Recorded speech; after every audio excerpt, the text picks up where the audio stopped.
Okay, a little thing on, uh,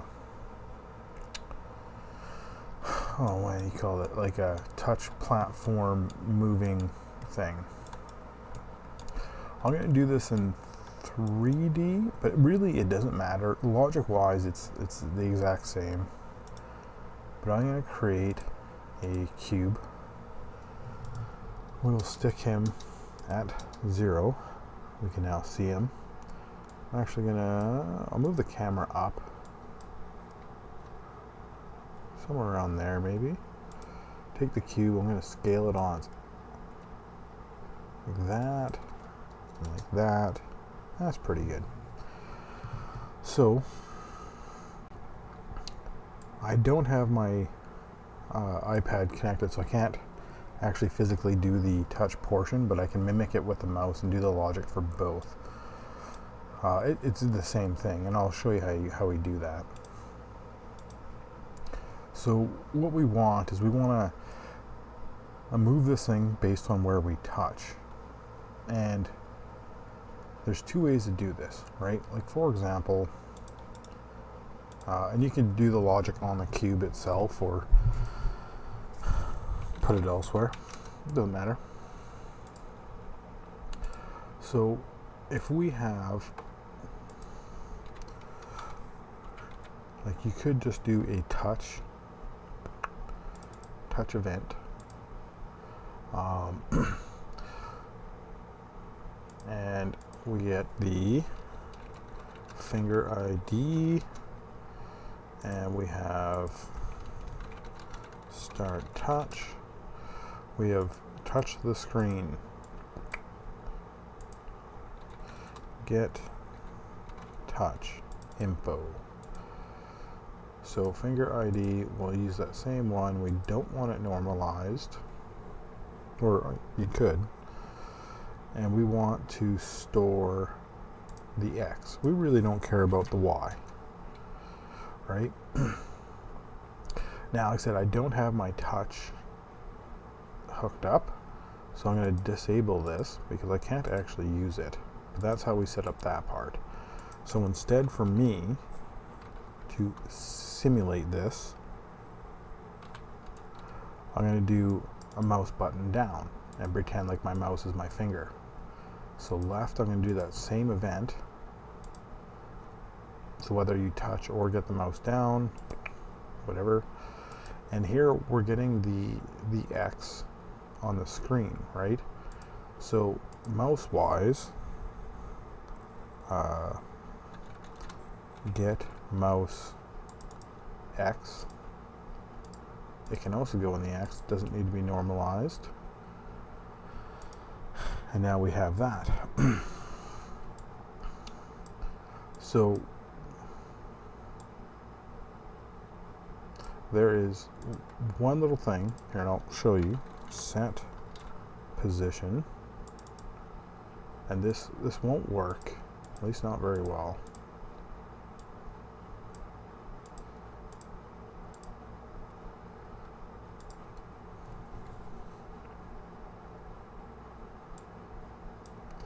Right, and that's because it's like way gone.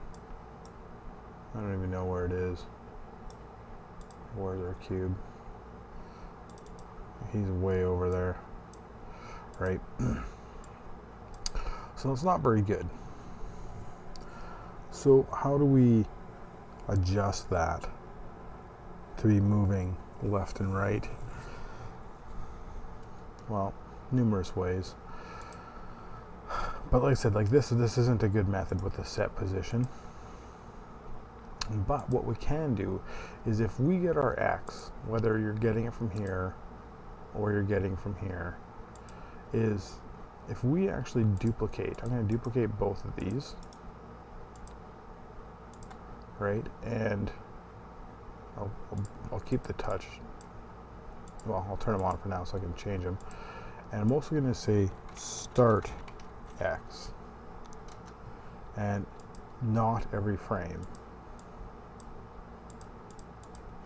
So we have two of them. We have start X and X, right? And I'll do the same thing with here. So start X, not every frame.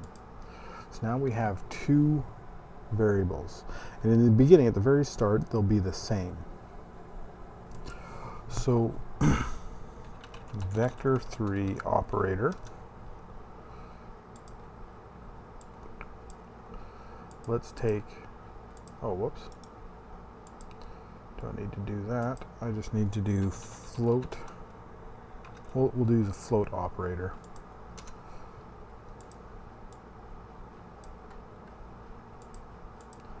So start X and X, and we could subtract that, store as final X, maybe, every frame. So what that'll do, this cube's not going to move anymore, is if I push, our final X is 0, and if I move, how it's going a number kind of based on that, which left and right should be reversed, which is fine. Float multiply. If it's not going in reverse, then don't multiply it. Final X multiply by -1. There, now we've reversed it. And then let's get position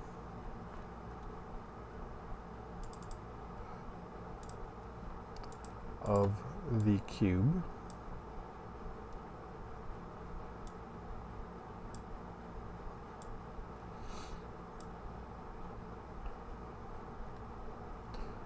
Let's get that twice. Copy and paste.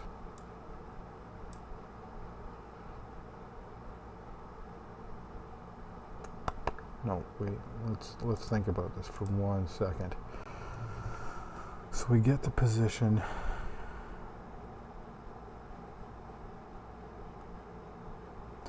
Yeah, so if we get the position at the start, not every frame, cube start X, and then we can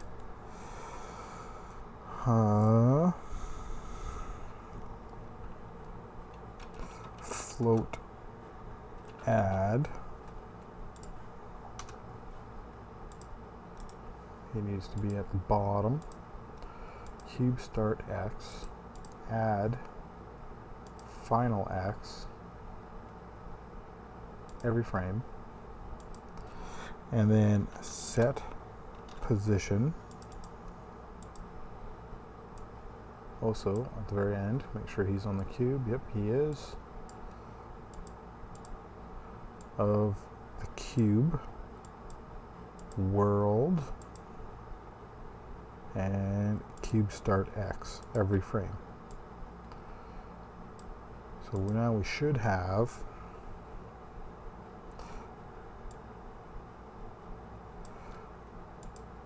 of course, now we have this massive thing, which we'll fix that in a second. So, but I mean, it technically works. I'll take the camera. I'm gonna take him out quite a ways. Take that cube, scale him up so we can see him.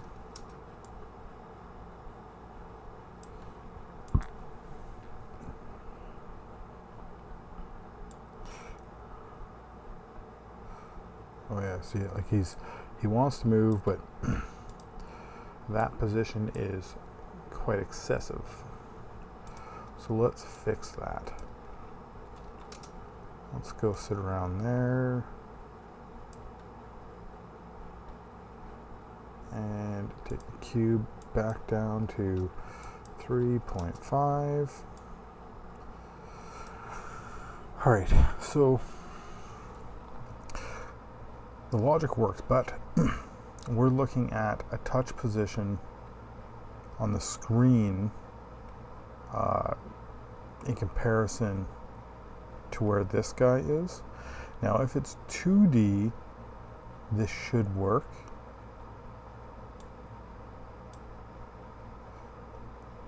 So what we want to do is we want to, I wonder if I should just normalize that. Because if we normalize it, and when you normalize it for the screen, it's in the middle is 0.5, right? So, I mean, this cube shouldn't move very much at all. Oh, maybe he will.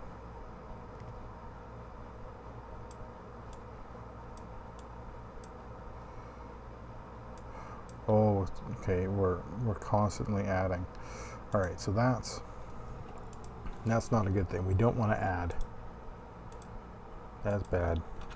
Float operator. Yeah, I think I would have caught that right in the beginning. So let's, here we're going to take the float cube start x, add final x every frame, but we're going to create a new variable.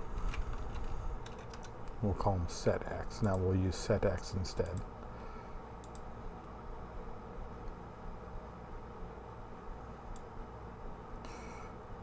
See, because of the normalized view, he won't go very far.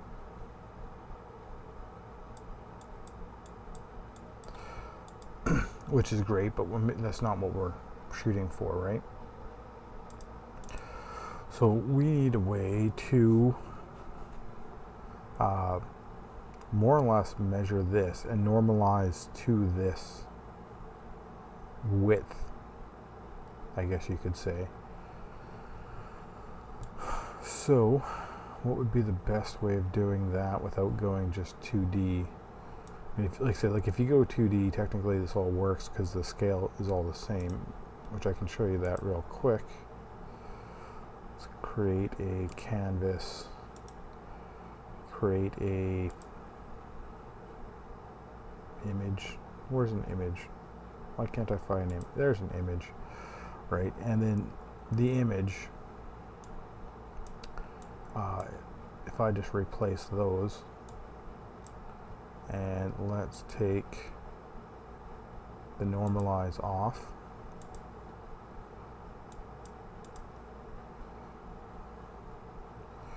As you see, it's now,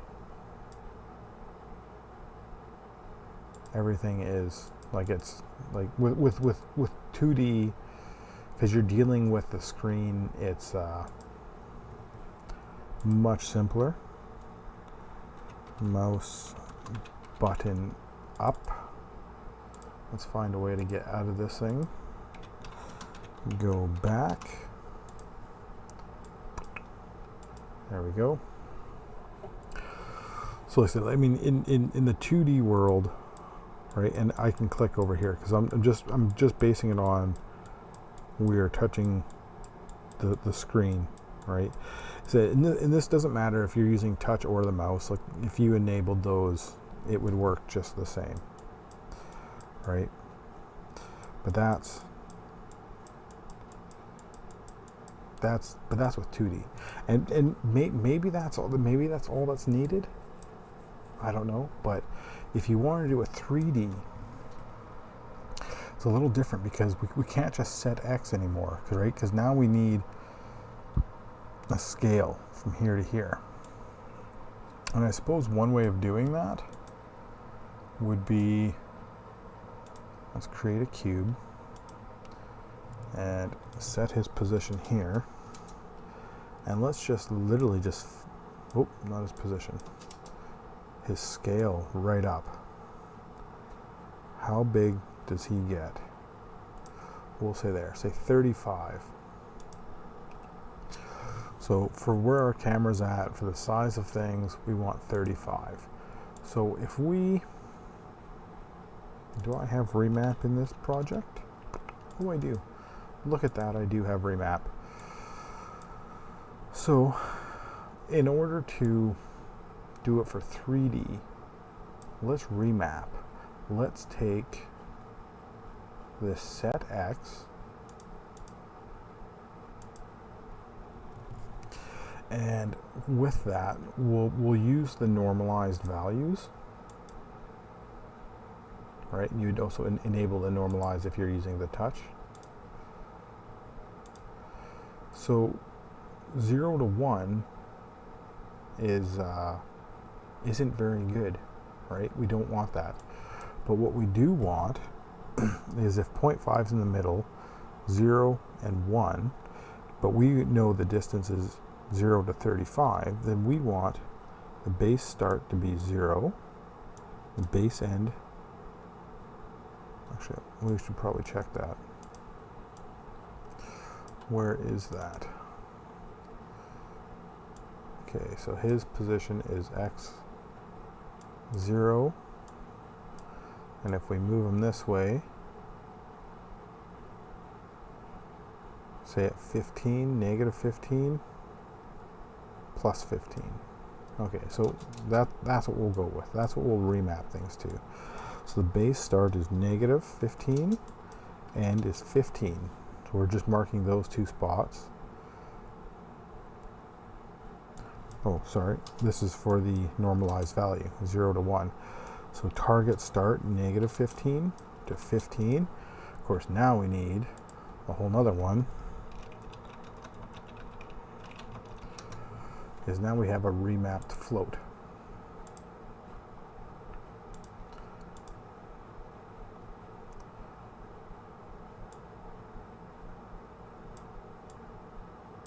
Oh, okay, we got something a little wrong.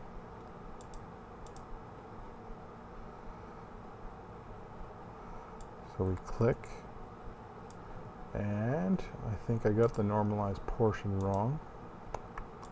Let's see. So 0.5, what did it remap to?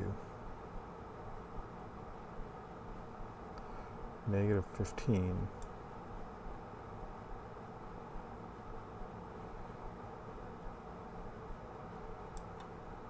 Why is that doing that?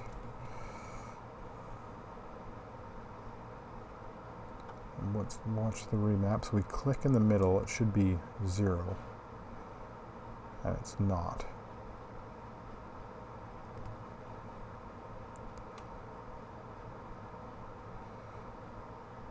Right, because then set X is 0 in the middle.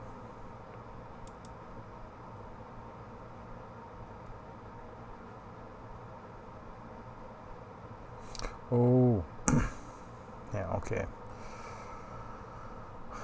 All right, so we need to kind of rethink the strategy. So we have start X and current X.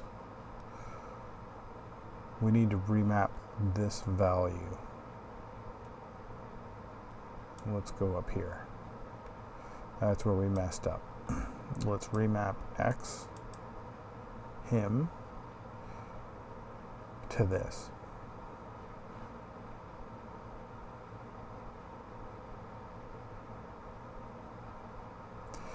And then in reality, we don't even need the starting, because the starting's, oh no, we should keep the starting. All right, so now we have a remap float from him. So the remapped starting axis to the now the remapped float. Subtract, now we get final X, we multiply it by the negative 1. Cube start, do that, we get the set X. We now use set X here.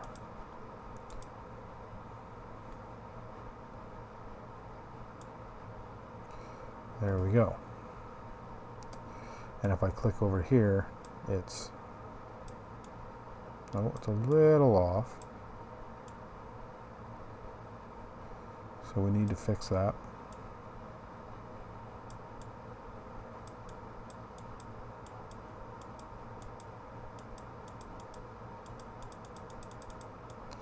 right? The movement's fine. It's that starting click, right? Because if it's there and we click, we don't want to move it.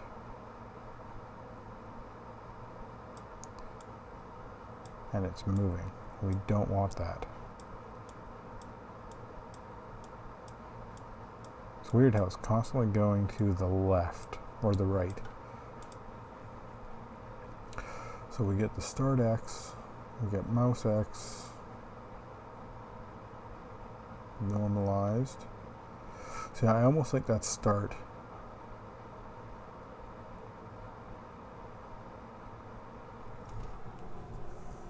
I'm just trying to think here. So we're remapping the position here. We should probably remap the starting X too. And now we're starting to get so many variables, eh? So let's do this as remapped start. And with the rest of it's the same. So now we have that. And now we can do remapped start. Subtract, we get a final X.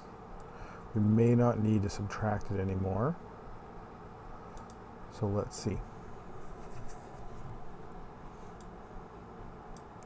Oh yeah, much better, much better.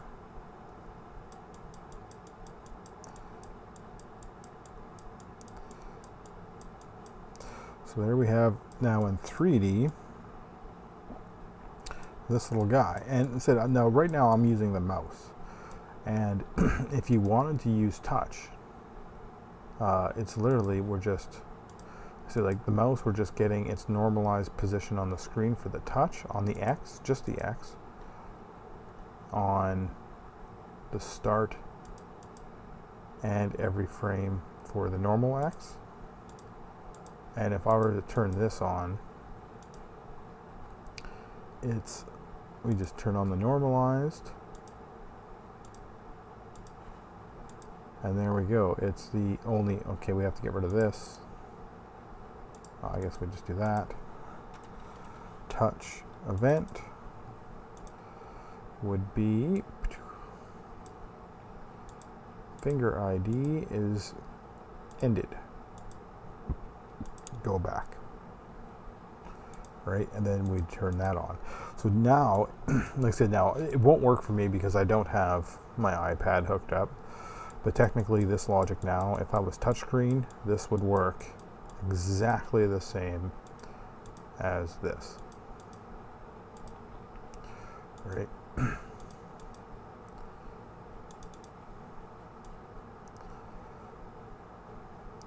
But that's how we can move things. And like I said, oh, I didn't do that one.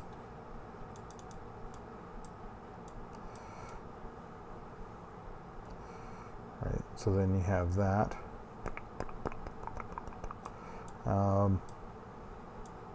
Yeah, there's a 3D remapped.